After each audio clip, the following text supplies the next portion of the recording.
Vui lòng tuân thủ các nguyên tắc mà YouTube đã đề ra trước khi xem nội dung video này. Tôi không khuyến khích hoặc tán thành bất kỳ sản phẩm, hành động hay hành vi nào được thể hiện trong video. Tất cả các video đều được thực hiện trong môi trường an toàn, chuyên nghiệp và có sự kiểm soát. Xin đừng cố gắng tái hiện lại bất kỳ hành động nào trong video. Tất cả hành động đều được thực hiện bởi chuyên gia. Yes sir, và chào mừng cái con vợ đó quay trở lại với video về review thuốc lá của Billy Bông Hoa nha. Và ngày hôm nay cũng như ngày hôm trước đã nói với con vợ về một mặt hàng nhập chất lượng cao của video ngày hôm nay. Nhưng vật chính của ngày hôm nay không chờ đợi lâu nữa cho các con vợ xem.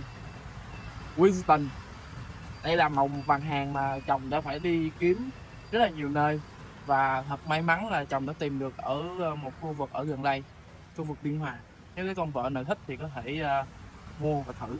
Còn hôm nay chồng sẽ thử review con Winston Caster số 5 này nha các con vợ. Đây là một mặt hàng được gọi là chất lượng cao, nó được gọi là tiêu chuẩn vàng của những người hút thuốc lá ở bên Nhật Bản. Nó được gọi là một cái tiêu chuẩn, nó có một cái sự hút không có nó quá nặng nhưng mà vẫn đủ đậm đà như con vợ. Đó là tổng thể về review. Còn ngày hôm nay chồng sẽ thử để xác thực coi nó có thật sự là đúng như lời đồn hay không, hay nó chỉ là lời đồn thôi. Ok, đây chồng chưa có bóc siêu luôn nha các vợ, vẫn còn mới tin. Chồng mua cái bao này thì mắc hơn Trung Quốc, mắc hơn cả Đinh Hill luôn, mắc hơn cả Trung Quốc luôn. Không biết là vị nó sẽ như thế nào, nhưng mà chồng rất là mong chờ nó sẽ có một cái gì đó đột phá. Ok, để chồng bóc siêu ra nha các bạn. Đây, siêu đàng hoàng nha. Đây, Caster File.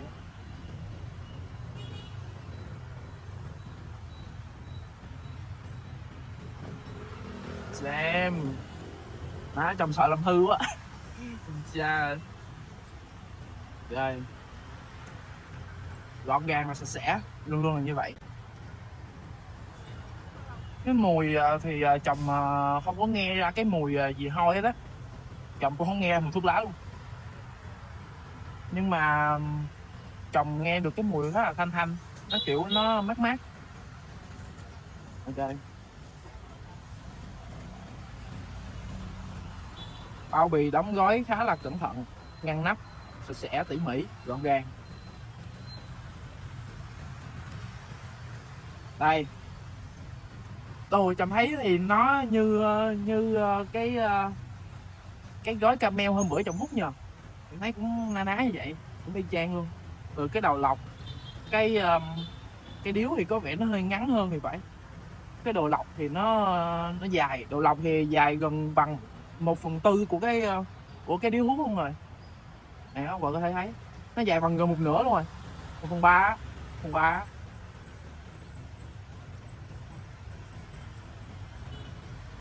Đồ cái khúc này là phải xé ra hả con vợ? Trộn á, chồng không biết. Cái này là phải xé ra đúng không? Còn đây các ông vợ có thể thấy, chung quy lại thì nó khá là gọn gàng, sạch sẽ, cổ điển, không có màu sắc gì gọi là lẫn trộn vào trong đây hết. Một cái sự gọi là simple but difficult. Đây. Ok,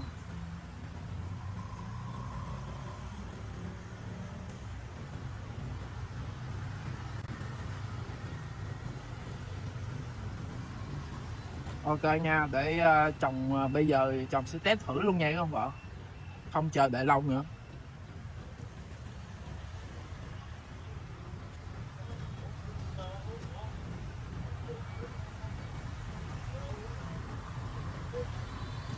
Chồng vừa mới thức dậy, bây giờ vẫn còn là 9 giờ sáng và chồng chưa ăn chưa uống một cái gì hết. Đây là điếu thuốc lá đầu tiên trong ngày của chồng luôn.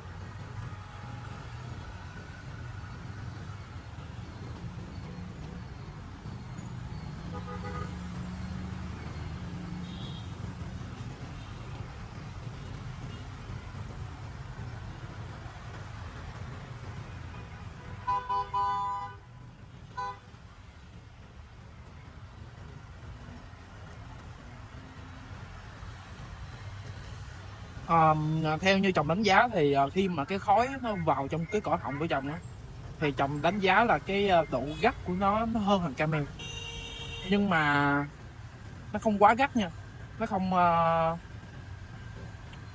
nó vẫn nhẹ, nó chỉ hơn gắt hàng camel một tí thôi à. Tại vì hàng camel thì chồng nín lâu được, và hàng này thì bớt thời gian hơn một tí.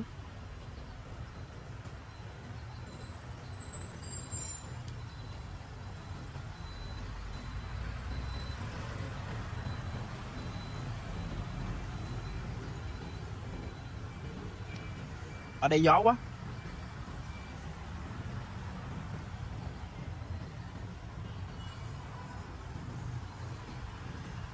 À, cái mùi vị của nó thì chồng vẫn chỉ nghe ra là thuốc lá thôi, nhưng mà nó có một cái tí vị đậm. Chồng thấy rõ ràng là nó có một cái tí gì đó nó khá là đậm, đậm đà nha, đậm đà trong cái mùi vị của nó không có gọi là chỉ là khác thuốc lá bình thường thôi.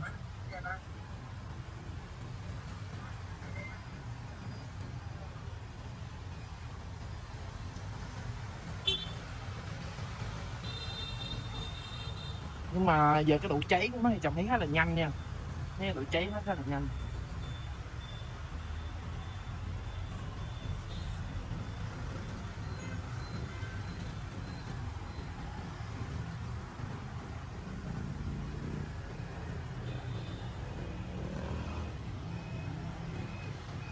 Thì cho cái con vợ mình chưa biết á, thì ôi động đất hả, cho cái con vợ mình chưa biết á, thì thuốc lá Winston này là thuốc lá hàng nội địa của Nhật.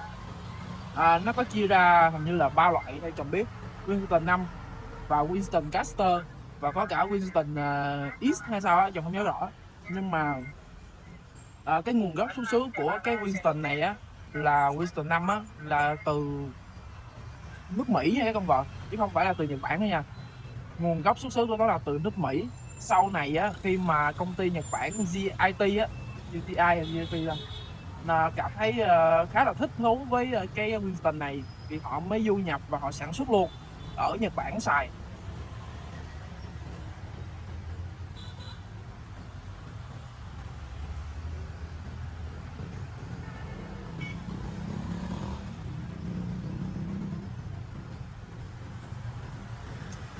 Đây, nó có vị vanilla flavor nha, nhưng mà từ nãy tới giờ chồng hút thì chồng thấy cái vị vanilla nó không có nổi bật cho lắm. Nó khá là nó kiểu là nhân vật phụ á, nó kiểu quần chúng thôi. Cái điểm đặc trưng của nó thì vẫn là cái vị của cái thuốc lá, nó khá là đậm đà hơn những cái loại thuốc lá thông thường.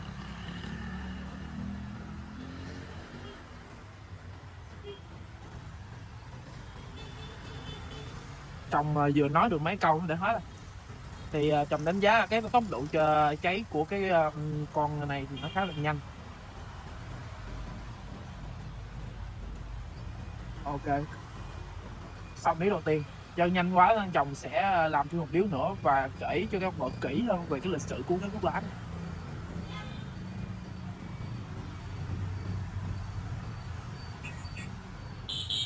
Đây mọi người thấy à, bao bì rất là đẹp nha, bao bì độ nó đậm chất Nhật Bản luôn, tại vì cái này là của Nhật Bản sản xuất mà. Ờ, thường á thì nếu mà cái con vợ mà mua Winston á mà ở Việt Nam này á thì thường á nó sẽ là loại hàng nội địa của Nhật Bản nha con vợ. Tại vì bây giờ hiện tại á thì ở bên nước Mỹ á sản xuất cái loại này khá là ít, mà thằng Winston 5 á nó là thằng sản xuất ở Mỹ, mà thằng Winston Caster á nó lại là thằng nội địa ở Nhật. Mà sau này á, khi mà cái công ty Nhật Bản nó cảm thấy là muốn vươn tầm cái Winston ra ngoài thế giới á, nên họ dung nhập cả hai cái luôn thành hai loại luôn, một Winston XS Caster và một Winston 5 này. Thì thường là nó khi mà cái con vợ mua được ở Winston ở Việt Nam thì thường nó sẽ là hàng nội địa Nhật. Đây ý thứ hai, cái này là xé đúng không ta? Đem chồng vừa xé nha con vợ. Và hình như đây là hút kiểu không đầu lọc của bên như bên Nhật Bản như vậy. Xem hút không đầu lọc thì để trồng thử phát này, cái con vợ trong mà các con vợ có thể thấy được là cái thuốc lá, cái màu thuốc lá luôn.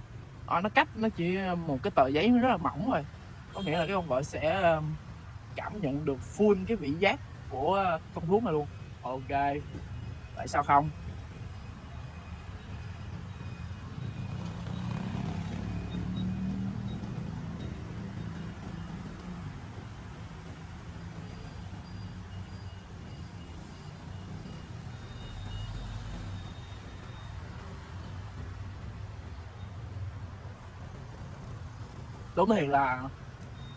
Đúng thiệt là hút không đầu lọc thì nó khác biệt.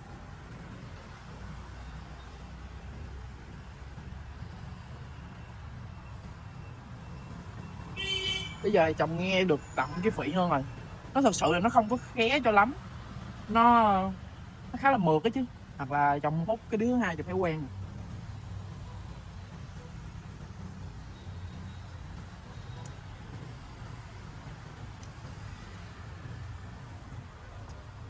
Nhưng mà chồng vẫn không nghe được cái vị vanilla cho lắm nha, nó vẫn chỉ là nhân vật quần chúng thôi, chồng không có thấy nó nổi bật cho lắm.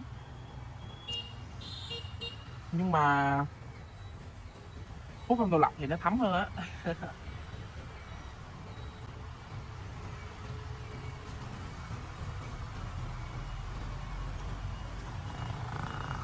Nhưng mà cái tốc độ cháy của nó thì vẫn không đổi nha, khá là nhanh.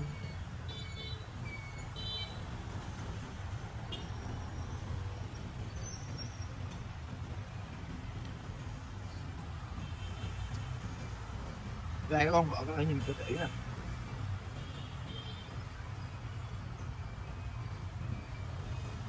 Đầu chồng hút rồi chồng thấy nó thấm từ từ nha con vợ. Cái kiểu thấm của nó khác với lá thông thường nha. Nó thấm chậm hơn nhưng mà nó đậm hơn.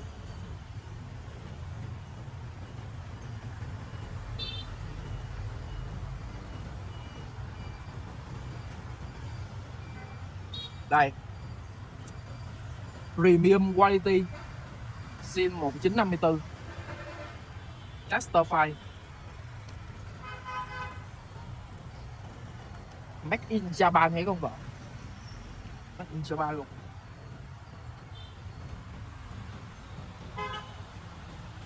Cái con vợ có biết á là tại sao nó lại là Winston 5 không? Cho các con vợ mà nào mà chưa biết nha, thì Winston 5 á, có nghĩa là 5 á, là cái lượng nicotine ở trong cái bao thuốc lá này, ở trong mỗi cái điếu thuốc lá.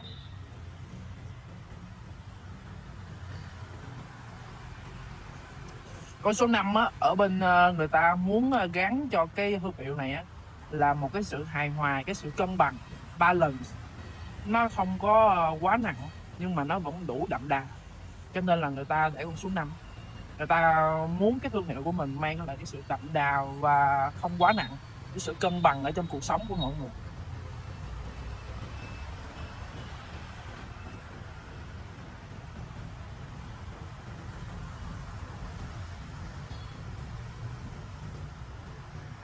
Nè em, hút không đầu lọc thì giá không nhiều á, nhưng mà nó hơi bựa.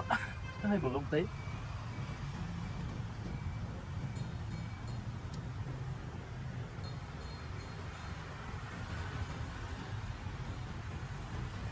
Ok, nói luôn nha con vợ. Thì cái cảm nhận của chồng á, chung quy lại thì chồng khá là thích con Winston 5 này, nhưng mà đánh giá thì vẫn phải đánh giá rất là công bằng nữa không vợ. Cái vị của nó có ghi là vanilla, nhưng mà chồng thực sự không cảm nhận được cái vị vanilla cho lắm. Với lại tốc độ cháy của nó cũng rất là nhanh, và cái dư vị của nó, cái hậu vị của nó thì cũng ổn á. Chồng thấy là cũng không có gì để chơi về cái hương vị của cái thuốc lá đó. Thì chung quy là thì chồng sẽ cho cái con này là ở cái mức là 8,5, rồi một cái điểm khá là cân bằng. 8,5 cho con Winston này. Tại vì những cái lý do đã ở kể trước đó. Còn các bạn nào mà cảm thấy như thế nào, bạn có thể để dưới bình luận về cái ý kiến và cái quan điểm cá nhân của em. Mình sẽ nghe và chồng sẽ tiếp thu. Bây giờ cũng sắp sang năm mới rồi thì cái ông vợ cũng thư giãn và đón chờ một cái năm mới thật là mới mẻ.